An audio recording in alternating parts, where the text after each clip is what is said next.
Karibu, welcome. This recording is intended to give an update on the recent trip that my family and I took to Kenya. I've gone to Kenya 3 years now, 3 summers in a row. So, to the extent that you've seen the videos from the first two trips, then this will be an update. If you are interested in knowing more about the churches in central Kenya, then you should please take a look at the previous recordings that are available on our family website, Growing with the Otes. But this summer was the first time my family was able to go with me, and this is a brief report of the Otes Kenyan mission trip in the summer of 2026. I believe we departed on May 25 and returned to the U.S. on June 11 or 12. I don't remember exactly now, but Ote's family mission trip. If you're not familiar with Kenya, the map on the left will just show you where Kenya is located. It's in East Africa, and it's bordered by Tanzania on the south, Uganda on the west, Ethiopia on the north, and Somalia on the east. The map on the right can show you a map of the country of Kenya, and then also the lower square shows you Nairobi, which is the capital. That's where we flew into the country, and we actually spent a couple of days in Nairobi since my family had never been. I wanted them to see a little of the city before we journeyed north to the area around Mount Kenya, which is Meru, where we spent most of our time, and then a bit north of that in Laikipia near Isiolo. In Nairobi, this is one of the tourist things that if you ever make your way to Nairobi, I think you should be sure to do. It's an easy, unique, and enjoyable experience. We went to the Giraffe Center, and basically, you'll pay a small entry fee, and you're given some pellets or treats to feed the giraffes. And so, of course, we all took turns doing that.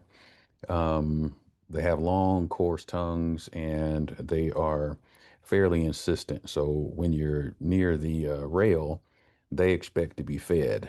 And if you were to tease them, which we didn't do that, but if you were to tease them or if you were to be slow, they use their long necks and their heads to get your attention. So there's warnings about, being head butted. And, I've been a few times now, and you usually see people who don't respect what the giraffes are trying to get done. So they have a way of getting your attention. So the Giraffe Center, when we left there, there's a nearby Maasai market, which the Maasai is a people group there. And so they have artwork and items that are for sale. It was a large market, like a community market. And we spent some time there gathering some souvenirs. And there was a group of Maasai men outside, and they invited us to take a picture. Now, I just thought we were going to take a picture, but it turned into a lot more than that. So there were these jumping exhibitions. My wife said she thought it was a competition. Um, so each of us would take turns holding this stick and jumping with someone. I'm past my jumping days, so it was a little taxing for me to try to do that. But I tried to be a good sport about it and participate. My younger boys, I think, had a better go of it. So this is a picture of each of us taking a turn. So it's myself and my wife and my boys. And the upper right picture has Herman Wine. Herman joined us, so it was my family of four, and Herman, we were the mission team on this trip. And here you can see us all together in the picture on the left. The five of us and the guys who were there, sort of taking us through the paces, and they dressed us up a little bit in Maasai garb. You can see that there on the right. A second thing that we did, we drove around to kind of see some of the city, but a second stop that we made is the Jomo Kenyatta International Convention Center. Jomo Kenyatta is the first president of Kenya. Kenya had been colonized by the English, so there's a strong English influence but Jomo Kenyatta was the first president, and this convention center is named after him. If you'll take a look at the picture on the right, you can see the building in the background as we're walking away from it. But we went up to the top of it, and you can look out over the city. And so this is just one view from atop the building there, and you can see. I mean, Nairobi's a big city, and this was one picture of that. So after a couple days in Nairobi, we made our way to Meru, which is the area where I spend most of my time when I go. And the Meru School of Theology is one of the key places to visit there. This is where local preachers in the Meru area go to be trained to continue their schooling. So when they initially want to become preachers, they go there and they get their education. They continue to come back after they have sort of graduated. Sometimes they come back to take classes. Sometimes they're coming back to do some teaching, but also Christians who want to study the Bible. This is one of the places they can go to do it. It may be in the area. This is the place for them to go to do that. And also sometimes there are non-Christians, people who are not members of the Churches of Christ who want to study, and this is an environment for them to do that. So the picture on the lower left, uh, whenever I go, the folks at the school are always very welcoming, very hospitable. So we have sort of a reception. And this is a picture of several of the key people who are involved with the school and the five people on the missionary team. We go there in the morning, we have breakfast, we get to visit, we make introductions and so forth because we're going to spend, a couple of weeks together. And so we have that morning of introductions and meetings. Um, there's a picture just above that in the middle, which is my two boys and my wife with Sylvia. Sylvia is the wife of the preacher at the Kambakia Church of Christ.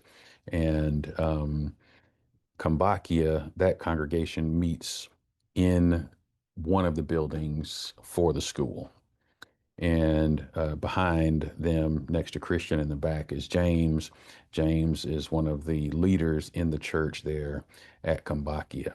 And there on the right, you can see the mission team there, Herman Wine. Herman is an elder in the church at Chesapeake in Virginia, and my family.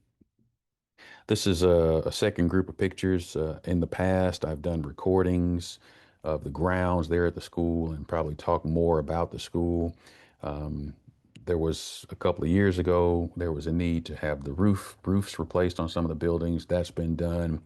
Still in the process of trying to get the gutters installed and some water collection because droughts are common in this area. That was one of the reasons the roofs needed to be installed. They were not safe for drinking water. So you can collect the water if you have a safe roof to collect it. So the roof is done. Still trying to get, good estimates and the work done for the gutters and the water collection. But on the left at the top is a picture of Jeffrey Karima. Jeffrey is the director of the Meru School. I've shared recordings from him in the past. I may do that again if you want to check my Facebook page, but he's holding a computer that was donated by a Christian in the United States. I sort of put out a distress signal or a bat signal saying, hey, there's a need. I'm going to Kenya, and if you have laptop computers that you're not going to have to use, I can take some with me. So I had a couple people did share them with me. One was for Jeffrey and use at the school. So he's holding that computer that he was given. In the lower left corner there is just a group of us standing around, and folks from the team are eating some sugar cane. And I'm talking to Jackson. He's the preacher at Kambakia, and then the rest of the team is eating some sugar cane, which grows there at the school. Food is grown at the school, just like most people grow food at their houses, because this is one of the chief means that they have for providing for themselves. People tend to eat what they grow. The picture in the middle just shows you the kitchen, the cooking area there at the school, which this is a pretty typical setup. You have, an open flame. It's not an electrical stove or a gas stove. You have an open flame and a wood burning area.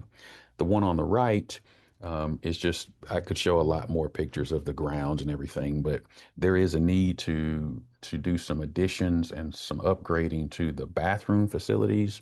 And so the picture on the right just kind of shows you this is the men's bathroom area on the far left. You see the urinal area, and then on the right you have the sort of Asian style facility there. No toilet like we'd be used to maybe in the West, but that's the area where someone would go to the bathroom.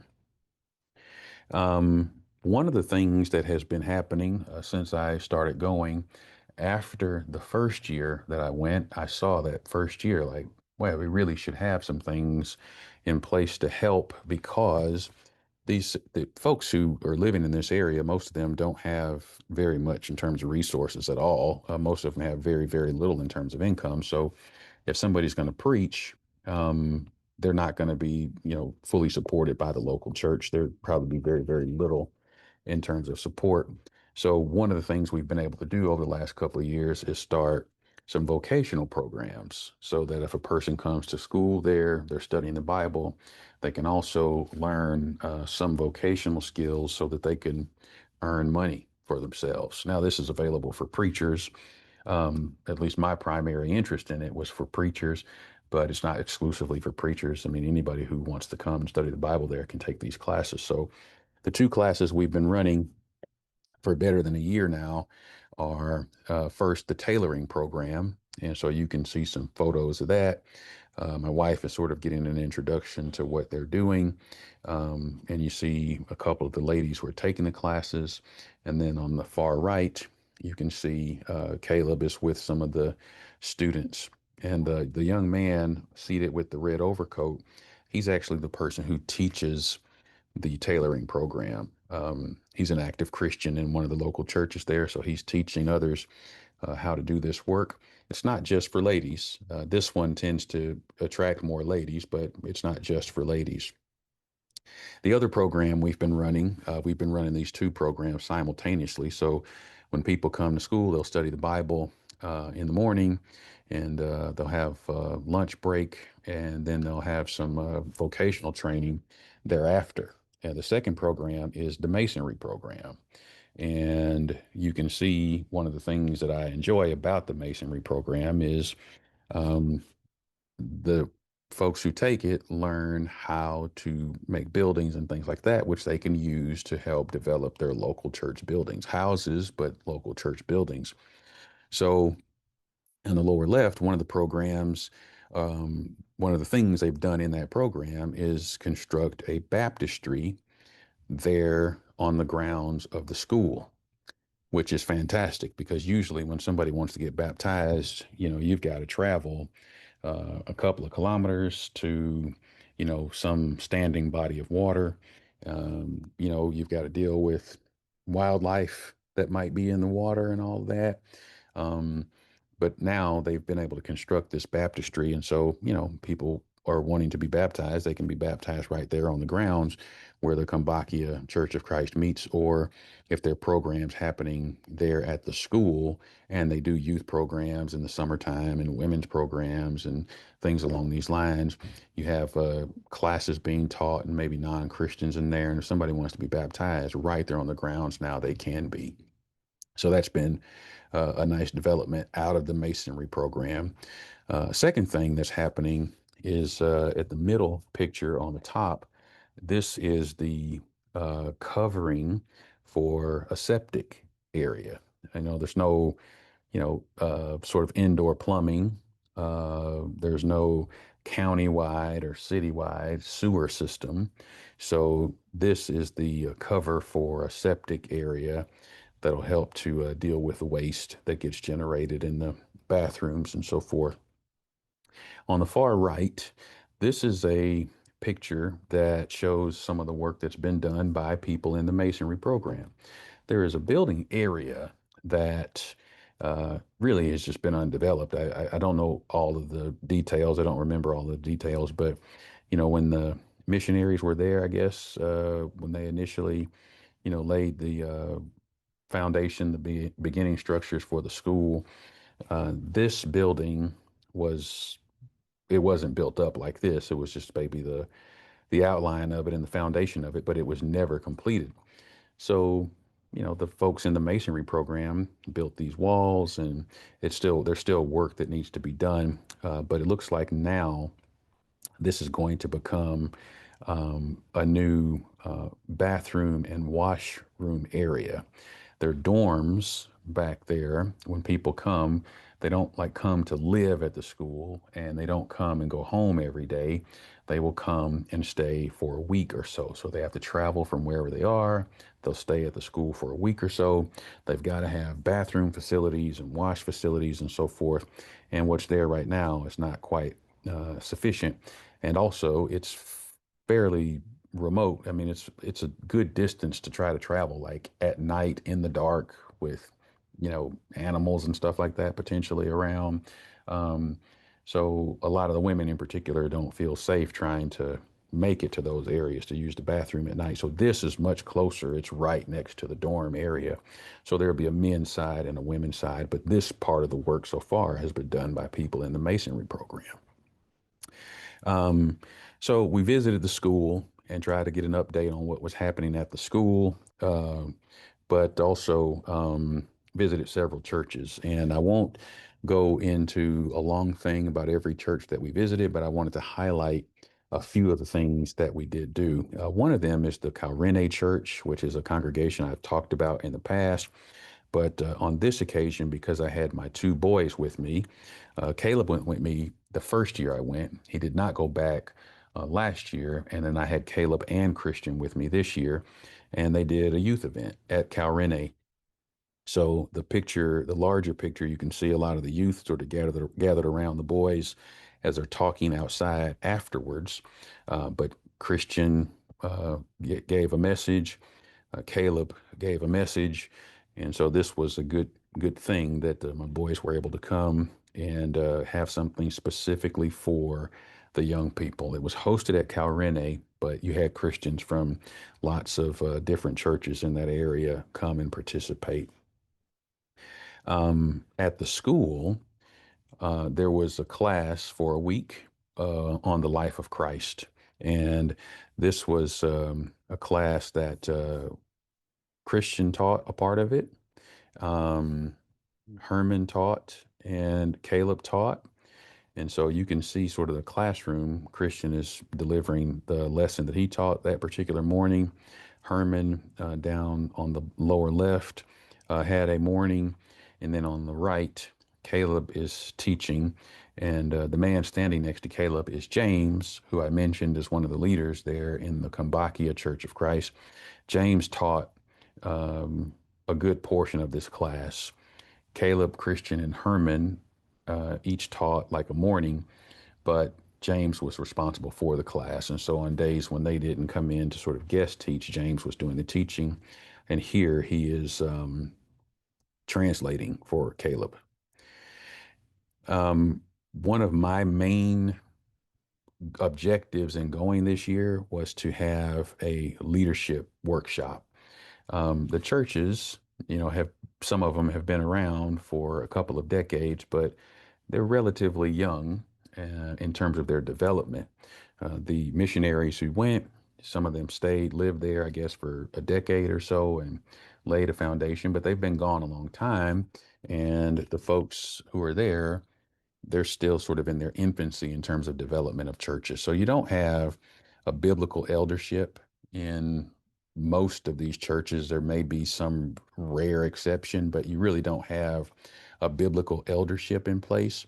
You've got a lot of denominational influence in terms of, what preachers do and, the difference between a preacher and a pastor and some of these kinds of things.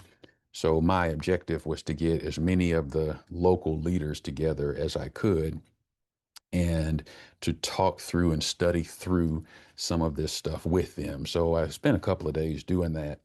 If you look at the picture on the lower left, this is Jackson, who is he's taught a class. It was a great class. I mean, it'd be a great class to be taught anywhere. Very direct and from the Bible about some things in worship and mechanical instruments and so forth. And the person who looks to be speaking in that photo is a man named Raphael. He's also a preacher. He's a preacher at the Mukune Church. And so he's translating for Jackson. There's people in the audience who speak, different languages. So Jackson is speaking, I think he was speaking in English so that I could understand, and some of the people who spoke English could understand. But Raphael is translating for him. And then in the middle, this is just me teaching the class. Raphael is translating for me. And we went through a lot of things just about the type of leadership that Jesus expects, the different kinds of leader positions that we read about in the New Testament, apostles and prophets and elders and deacons and ministers, and walked through a lot of that. And I think it was pretty helpful. I at least thought it was good to get all these guys in one room together and try to make sure we're on the same page with the Bible about how some of this is supposed to look. There is a picture on the right which shows Jackson baptizing a young lady who had been visiting. And this was on a Sunday. I preached at Kambakia, and afterwards she was baptized. So this is great for me because the 3 years that I've gone, each year that I have gone, someone has been baptized. I don't take any special credit for that because the folks who live there are doing the work every day. But it just is, it's great for me. It's gratifying for me to see the gospel come to fruition in somebody's life like that. So here he is baptizing her in the baptistry that was made by people in the masonry program there at the school. We got to visit Laikipia, and Joseph is pictured in the upper right corner standing with Herman. We visited with Joseph and his family at his compound where he lives. Now, we went from Nairobi to get up to Meru is 5 or 6 hours drive. Um, Now, from Meru going up to Laikipia is, I don't remember now, maybe another hour, hour and a half, or something like that. So Nairobi's a big city. Meru is, remote from Nairobi. It's, a town. It's a region, it's a people group, but it's a town. But when you go from there to Laikipia, now you're getting much more remote. Joseph is a Maasai man. He lives in a Maasai area, and you can tell by looking at some of the pictures of the ground and so forth. The droughts come. It's a dry, relatively dry area. But anyway, my wife and Joseph's wife are standing together in the picture on the left, and you can see in the background their dwelling structures. The middle picture at the top has my two sons with Joseph's older son, Job. Caleb and Job got to meet 2 years ago when Caleb went with me, so that was kind of a reunion for them. And we're standing around inside their compound, visiting a bit. This was the Sunday morning, the first Sunday morning that we were in Kenya. We visited with Joseph and his family. This is a picture of the whole group. Um, Jeffrey Karima is there seated. Jeffrey had a bad accident a few years back, damaged his spinal column and stuff, so he has trouble. He can walk, but he has difficulty walking. His wife, Mary, is with him. This is one of his daughters, Christine. I think Lisa is taking the picture. Then you see Joseph and his wife. And I think one of the taller girl is his daughter. The other two, I think, are niece and nephew. And then Janaea and myself and Herman, Caleb and Christian, Job. And the boy next to Job is Joseph's younger son. And I think that's his sister on the far right. So this was a group picture we took together in Laikipia. After visiting with them, having breakfast, they prepared for us. We worshiped at the Chumvi Church. This is where Joseph preaches. Of course, Joseph does a lot of work in this area. He's a point person for the Churches of Christ in this area. He's a leader among the Maasai people and a leader in the churches there. But this is the church where he is sort of the preacher. And as you can see us standing there as we're worshiping, they allowed me to to share a message with them that morning. Joseph is there to translate for me. This is Joseph at the bottom with a couple of the men who lead in the church there. And then my wife and I, and Joseph and his wife in the upper right there. We took that picture as we were preparing to depart. It was good to see them again. Joseph does a lot of work. In addition to preaching in that church, he travels around to help other churches. He also has a class that beginning. He's already begun it to train men who want to lead, to train them for preaching and leadership in the church. He's a very important man in that area, in the churches in that area. One of the other things we were able to do this year, because my family came with me, is have some things specifically for the ladies. So my wife spent 3 days teaching groups of women. One of them was at the Kagayene Church. Joseph is the preacher there, and I've talked about Kagayene before in previous reports. But you can see the front of the building there. They still got some work they want to do to the building there, but they've got a stone building, which is really good for this area. Not everybody has a stone building. You can see the assembly of the ladies who were there for the meeting that morning. In the upper right, you can see Janaea and McKenna. McKenna is the woman who translated for Janaea over these 3 days of meetings that she had. McKenna is a member at the Kambakia Church that meets there at the Meru School of Theology. James, who I've mentioned a couple of times, is her husband. So they're an important couple there in the church. McKenna also is the sort of coordinator of the women in this region. So the women like to get together and do various things and, facilitating communication and so forth. They have a women's retreat once a year, which in the past, folks from the U.S. have sent money to help with that retreat. The first time I went, I became aware of the retreat and I learned, how difficult it is for women to participate. They would like to participate, but folks have very, very little income.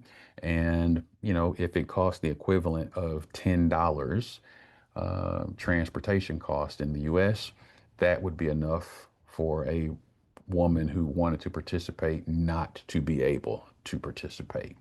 So, in the last couple of years, a Christian couple at my congregation in Montgomery has given money, and that has helped women who wanted to participate. Essentially, what we do is we send the money over there, and McKenna coordinates it so that groups of women from certain areas can have transportation to come and stay at the school. And it's a highlight of the year for them. So in the U.S., we have ladies' days and retreats and all kinds of stuff. They don't, they're not able to do all of that. This is their one thing a year. And, Christians in the U.S. have tried to make sure that as many as wanted to participate could. So this will happen this month coming, probably in a couple of weeks. It happens in August each year. And there on the lower right, you see Mary, who is Jeffrey Karima's the director of the Meru School of Theology. That's his wife.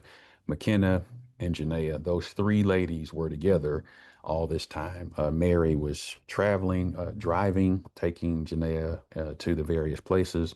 McKenna was always there making the introductions and translating as Janaea shared her lesson. So Kagayene was the first of the 3 days that she spent with the various ladies. The second day was the Kenoro Church of Christ ladies program there. And so you can see the structure that they meet in there at the top and also in the lower right. It's a wooden structure. And you can see in the background a little on the left picture, but in the middle picture where this is the preacher, Bernard, there at Kenoro. In the background, you can see that they have been wanting to build and trying to build, and it's been taking years and years and years for them to try to build a stone structure. I'll say something more about that in a bit, but she had her program there for the day. Lower left is her, and McKenna is translating for her. The lower right is the group of women taking a picture afterwards. They're outside. So, but the I said Bernard. This preacher's name is Samuel. Samuel is seated on some of the stones. Last year, I had communicated in my recording that this was a church that was trying to get its building project going. They just don't have very much in terms of resources and income. Droughts come, and they basically are subsistence living. If the droughts come, then they don't even really have enough to eat. So raising money for something like building a church building, that's not very possible. But Christians from the U.S. sent money, and this helped to purchase a lot of the materials that they need. It's not everything, but a good sized contribution was sent, and they've acquired the stones that they'll need to finish building up the building, sand, the iron sheets or the metal works that will constitute the roof. They have that also, so it went a very, very long way. And Samuel, of course, was very, very thankful for that. The saints over there were very, very thankful for that. So I wanted to provide that update because Christians in the U.S. gave money to help with that work. So this is Kenoro, and that was Janaea's second day of ladies programming. The third day was at the Andula Church of Christ. And so we've got a picture of their building on the left with some ladies in front. And you can see this also is a wooden structure. Janaea seated with some of the ladies outside, getting to visit with them. There in the middle is McKenna translating for Janaea. And then there is a photo of sort of the group of ladies there at Andula. And I recorded a greeting from them and shared that on Facebook. So if anybody wants to take a look at that, you can see them sort of saying hello, karibu, welcome, and greetings to the brothers and sisters in the U.S. We visited some church buildings, and this wasn't during services, but Jeffrey takes me around to the various churches, introduces me to people. He's my chief point of contact in the Meru area. He knows everybody, and he's gracious enough to like take me all around. Once I get to Meru, I don't have to give any real thought to, transportation because he takes me all around. And some of these trips are not it's difficult driving and can take a long time, and he's very, very gracious in doing that.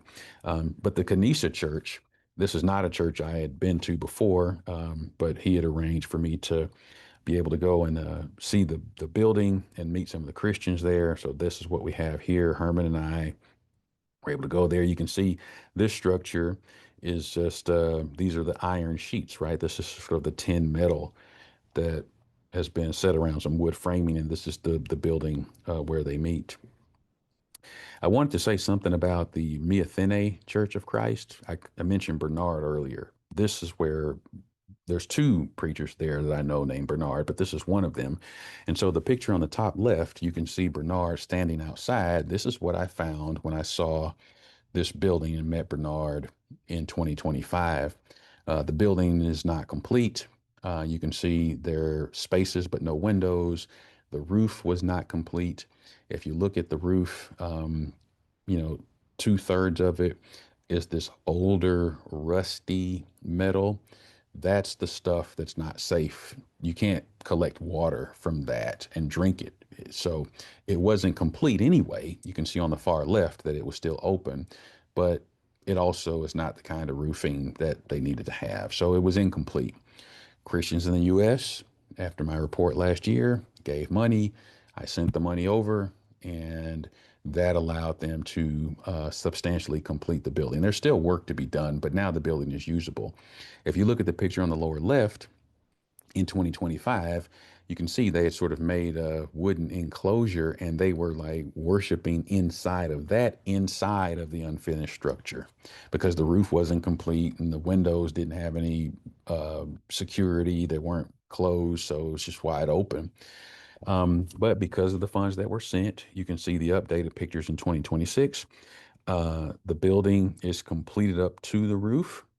The new roofing materials are there so that it's completed.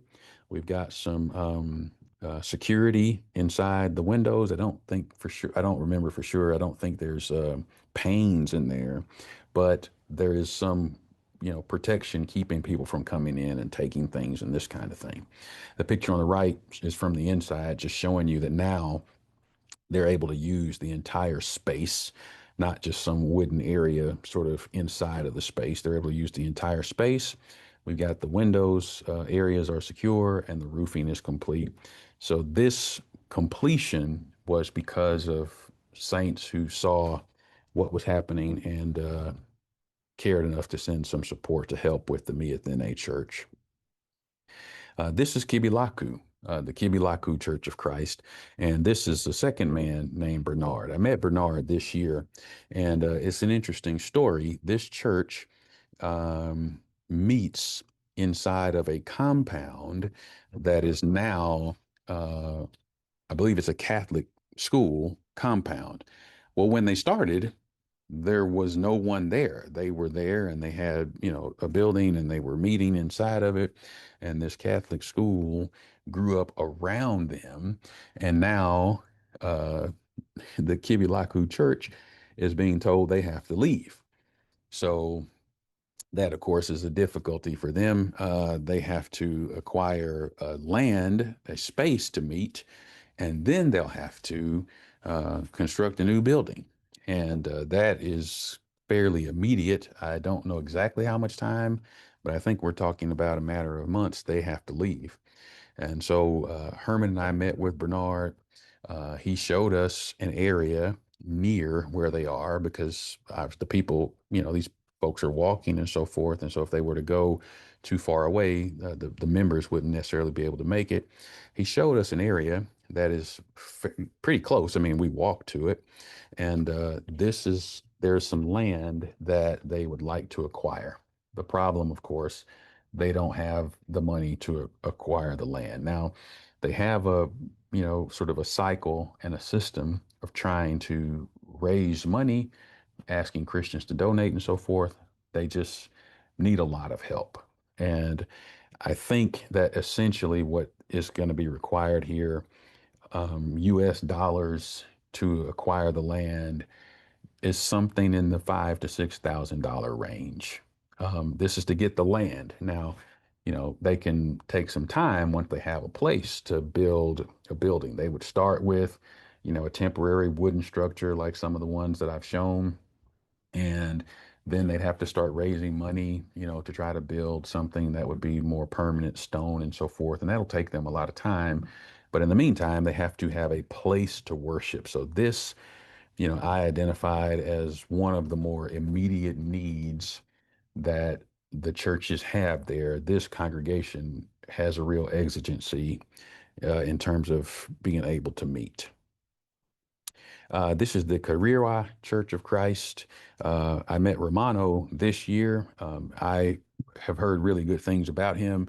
He's been a Christian for a pretty long time compared to some others, several decades, and a faithful gospel preacher. So this is a picture of the building where they meet on the left, and this is Romano standing outside that building.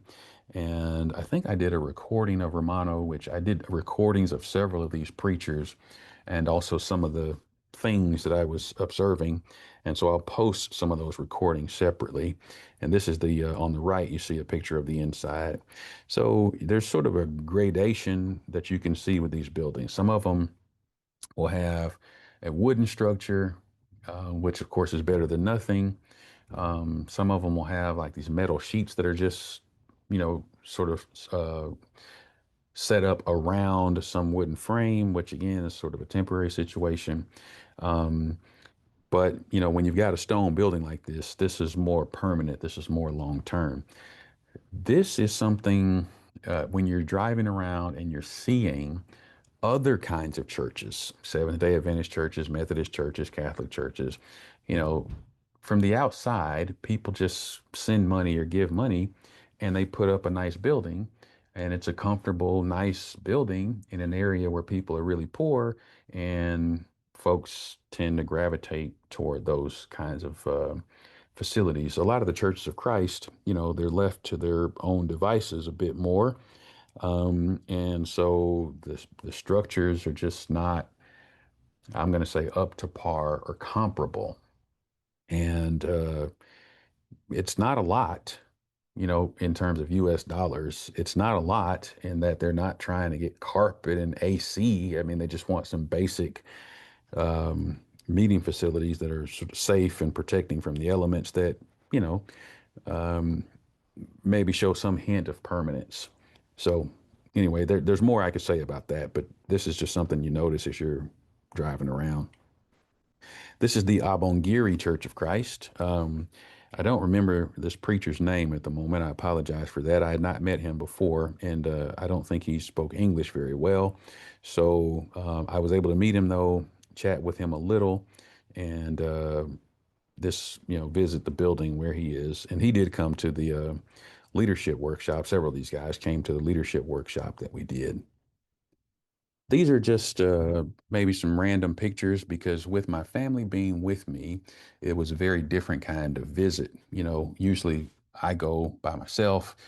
I just work the whole time, and I'm just trying to get as much as I can possibly get done. And I do enjoy visiting with people and talking with people.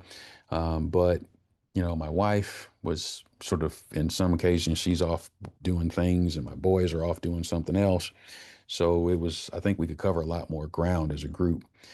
Here at the top left, you see Janaea learning how, I think Mary is showing her how to make chapatis, which is a traditional bread that they eat, which is great, by the way. The chapati is great. Janaea is being shown how to make it.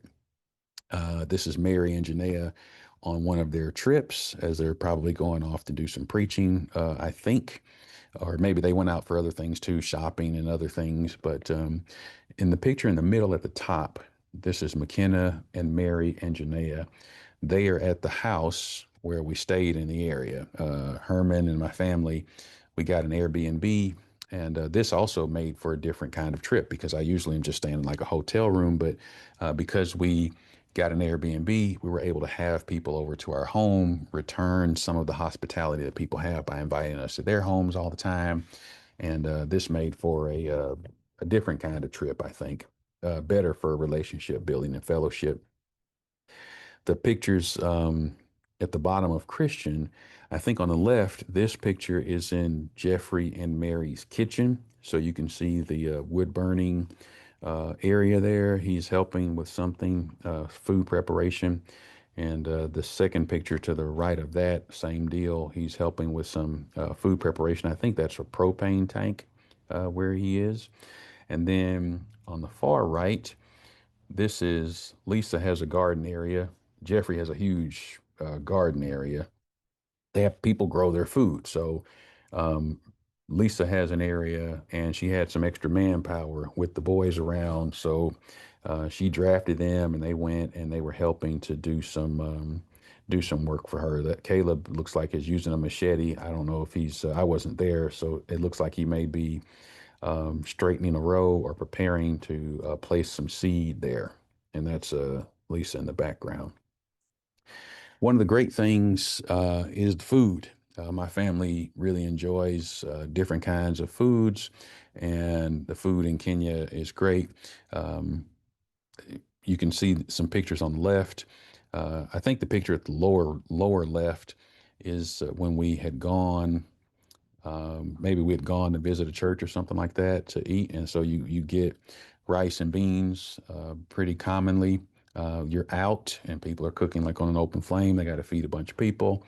Um, the top left, I think these are peas and carrots and mashed potatoes. Now the gentleman in the red shirt with the puma on his shirt there in the middle, his name is Junior. He was the caretaker at the house that we stayed at. He took excellent care of us. And to the right, the lower picture on the right with the chef's hat, this man's name is Lewis. So we paid Lewis. to cook for us several times. He is actually a chef. He is a great cook, and he came and prepared meals for us several days when we were there in Meru. And you can see some of the food he prepared for us in the pictures on the right. Um, the food was great. I think we all missed the food, and it was traditional Kenyan food. So we ate at different people's houses. I think we ate at Jeffrey and Mary's house twice. We ate at James and McKenna's house once. We ate with Jackson and Sylvia at their house also. But we, as I mentioned, were able to invite people to our home, and Lewis cooked for us. And some occasions when it was just us, he cooked for us. So food was very, very tasty. This was dinner with Jackson and Sylvia. Um, so I didn't realize before we went this year, Sylvia was 8 or 9 months pregnant. Um, so this was a pretty heavy lift. She got some help, but you can see there's a large spread for us. There's food on top of the table, there's food underneath the table. And this was after we had already eaten fruit. So this is Caleb, starting from the left, Caleb and Herman, myself and Janaea. Jackson is getting some food there. And then this is his boy in the upper right. And you can't see Christian, you can see his lap and his plate. And then this is Jackson and Sylvia's daughter. You can see her legs and her plate. And not long after we returned, Sylvia safely gave birth to their third child. So I'm glad to report that things went well as far as that goes. And I think this is a picture Janaea took of her plate of food that we had that particular evening with Jackson and Sylvia. This is the last evening that we were there. We invited everybody over. I say everybody, but the main group of people that we work with there in Meru who are associated with the school, we invited them over for dinner that last evening in Meru. So this is sort of the portion of the living room area of the house that we rented. And so you can see my family in the back there, Christian, Caleb, myself, and Janaea. And then in front of us, you see James and McKenna, and then Jeffrey and Mary. Behind Jeffrey and Mary, this is James and McKenna's older daughter and her son. To his right is Jackson. He's the preacher at the Kambakia Church, Herman. And then Lisa and Christine are the daughters of Jeffrey and Mary. So it was a good trip. We got a lot done. I think a good part of it, visiting various churches and my getting to know some of the preachers in the area better. Janaea getting to spend extended periods of time with the women in the area, getting to know Mary and McKenna much better.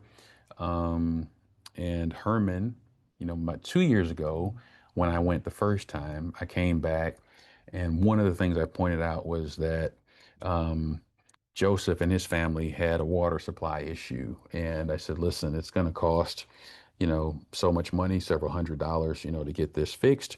Um, Herman contacted me right away and said, I want to help with that. And the brother at the church where I preach at Perry Hill Road gave money to that right away. So those two guys took care of that. And so now um, Joseph and his family have a huge water tank right there on the compound, and they don't have to go, some great distance several times a day to get water for the various things people need water for.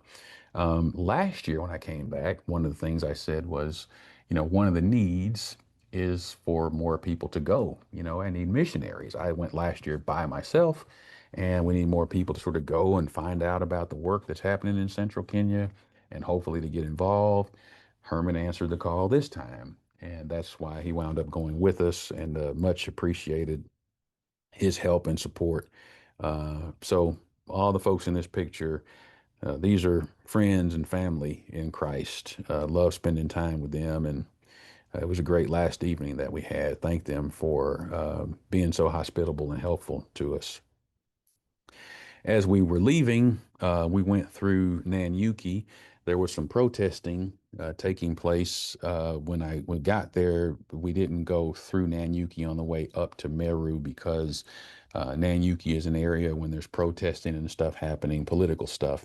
Um, that's not an area you want to have to travel through. It can become difficult. So we didn't go through there on the way up, but on the way back, we were able to stop through Nanyuki, and I wanted the family to get pictures here at the equator. This is at the equator, and so each of us, took a picture there, and we got a group photo. This was on our way leaving from Kenya. I like to mention some of the things that are needed. There's other things, and if someone were interested in more detail about something in particular, then I could give a lot more detail. But just generally speaking, in this area in central Kenya, this is in Meru and a bit north of there in Laikipia. Um, there's very little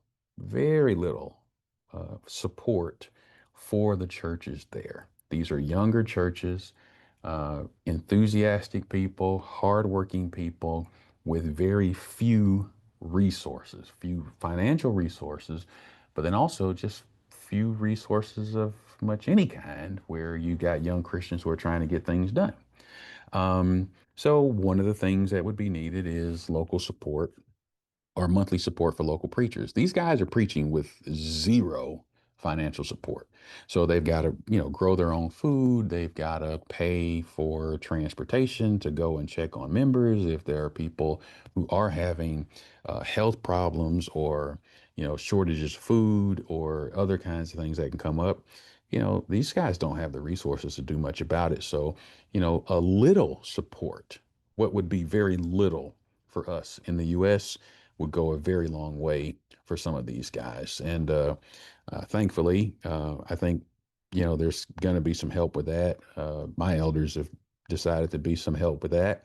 I've had individual Christians over the last year or two who give me money to send to these guys directly. But to be honest with you, I don't want to remain in the middle of that. I think it's better for these local preachers, and it certainly would be better for me if, churches got involved and could take care of that so that I don't have to deal with some of that financial stuff.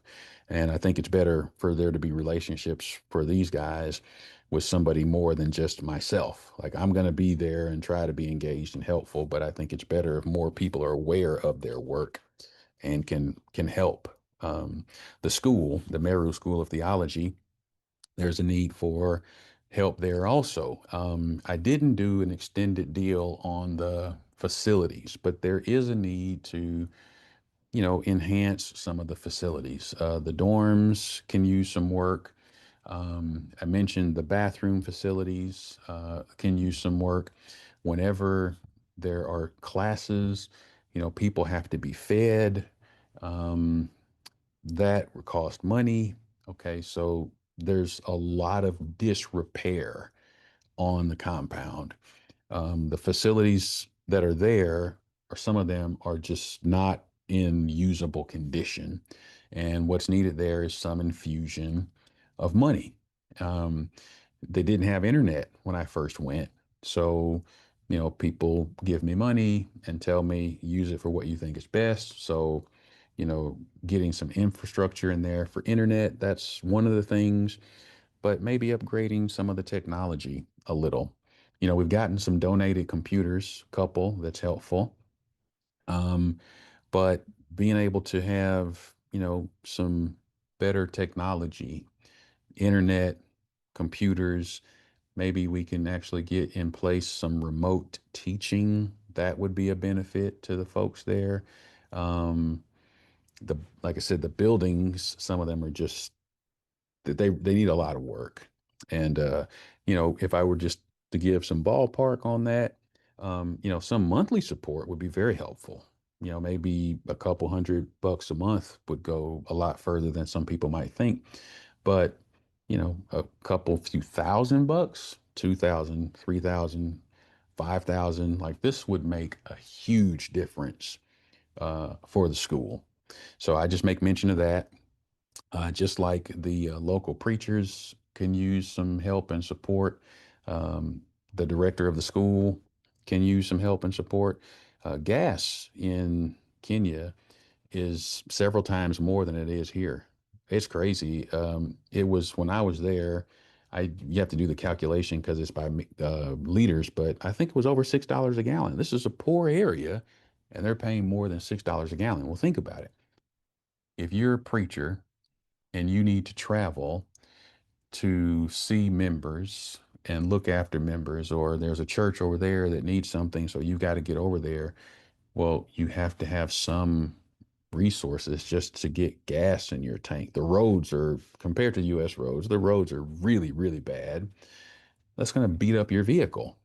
I was there, we got a flat tire, just drive the stones and everything. They're not paved roads, a lot of them. So the kinds of things we take for granted, um, it's a lot more difficult there. And so Jeffrey does a lot of traveling to look at and work with churches. And, some monthly support could be a real help to him. The same is true for Joseph. Now, I know that those guys do get some support, but I'm saying Joseph didn't used to get any support, but he has been because people have given me money. But a little bit more would go a long way. And then some of the other guys, as I've mentioned, they get zero support right now. I've asked guys, what do you do for a living? And the answer is I'm a pauper. Yeah, I just eat what I can grow, and I just, we kind of have to just make it on our own. There's no economy in these areas. There's no go get a job in these areas. So people who decide to devote their lives to preaching, um, if you're looking for somebody to support who's doing real work on the front lines, trying to grow the church, these guys would be good candidates. Um, the vocational programs at the School of Theology, the tailoring program, the masonry program, I have been sending, this is, people giving me money to help, but I've been sending a couple $100 each month for each of these programs. Okay. These are critical programs for helping people to be able to support themselves in doing, the work of the gospel. And there are other things that we could potentially do. Now, we don't have to run tailoring and masonry forever. As a matter of fact, as of right now, my thought was, and after talking to Jeffrey and others there, the gentleman who runs the tailoring program teaches it, the gentleman who runs the masonry program teaches it, to go through this year with those programs and then maybe make a decision. Do we start it over for new students, for the next year or two, or do we do some other program for a year or two? But this would be a discrete thing that somebody who said, hey, I think that's helpful and important, and I could, commit to, giving a couple $100 to do that. Maybe there's, some group of Christians who'd like to be involved. That would be great. I mentioned some things with the building, so I won't, the buildings for the school, but, funding for some improvements at the school would be great. Someone might be interested in helping with the women in particular. Um, it's a matter of, some hundreds of dollars to help with the transportation. But, when they get to the school, you might have 100 women or something along those lines. They have to eat, and there are other things that they kind of need, bedding and so forth. They're not sleeping in hotel rooms. They're staying at the school, in the buildings at the school, and a thin little mat to lay on the ground um, for 3 days, 4 days, 5 days. Those things cost money, and somebody might want to help with something like that. Even utensils and dishes for eating. Those things cost money, and if somebody was wanted to help with that, that would be a very tangible thing that would be greatly appreciated. I mentioned the land issue for the Kibilaku Church of Christ. That's a pretty immediate thing. If somebody wanted to help with that, I am in communication with Bernard. He told me that, they basically told him, hey, you guys do have to leave. And the land that Herman and I were able to go with him to see, that is available. And as I mentioned, if somebody were serious about helping with that, I could get more details, but as I mentioned, I think we're talking about five or $6,000 US to acquire the land, and that would give them stability in the area where they are, and then they could begin the work of trying to, construct a meeting facility. And also, as I've mentioned, several of these churches are trying to improve their buildings. They don't have flooring. Some of them don't have windows. Some of them are still meeting in, wooden buildings that are, you know, not great for the long term. Some of them have in various stages of building or developing or improving stone structures, but they may not have windows. Um, so this is always kind of a need, and if somebody's interested in that, I would be very, very happy to talk with you more about it. These are not all the needs. These are a few things that I wanted to highlight. I hope that you will pray for the churches in central Kenya. Obviously, you can pray for churches everywhere. There are other areas in Kenya that have churches. This is an area that I happen to know something about. There's very little support for the churches in this area. So that's why I'm sort of championing this area. I know the people in this area fairly well, great people, work hard, sacrifice, and just don't have very much. And a little for us would go a long way for them. So I'm encouraging you to pray about it, to think about it. If you have an interest or if you'd like to know something more, please let me know. I have shared reels and videos on Facebook, and I will do that this year. There's lots I haven't shared, videos and reels and stuff. And if you wanted to know some of the historical stuff, I have the video reports for the last couple of years on our family's YouTube page, where this one will also be hosted. So this was a brief overview of our trip. It was a good trip. I was glad my family was able to go. They were able to see the church in a part of the world that they haven't necessarily gotten to see before. And when you see people walking a couple miles to worship and getting there, and they're not in any hurry to leave, and they're singing, and there's no clock on the singing, and they're preaching and there's no clock on the preaching. And when services are over, nobody's running out the back door, but they're spending time together. And when you see that, it looks a lot more to me like I imagine the first century church would have been than what we oftentimes see in the U.S., where there's the sacred hour and people coming late and people leaving early and people having other stuff to do. And, this is, I think, a lot more in some ways, this is a lot more like what the church should be. You don't have to necessarily be poor and all of that, but just the basic love of the gospel and people trying to help one another and work together. This is very encouraging for me. So I'm glad I was able to go. I'm glad you were able to listen to this report. And if you are interested in helping, as I said, please let me know. I'd be very happy to assist in any way that I can. Thank you so much for your time and your attention.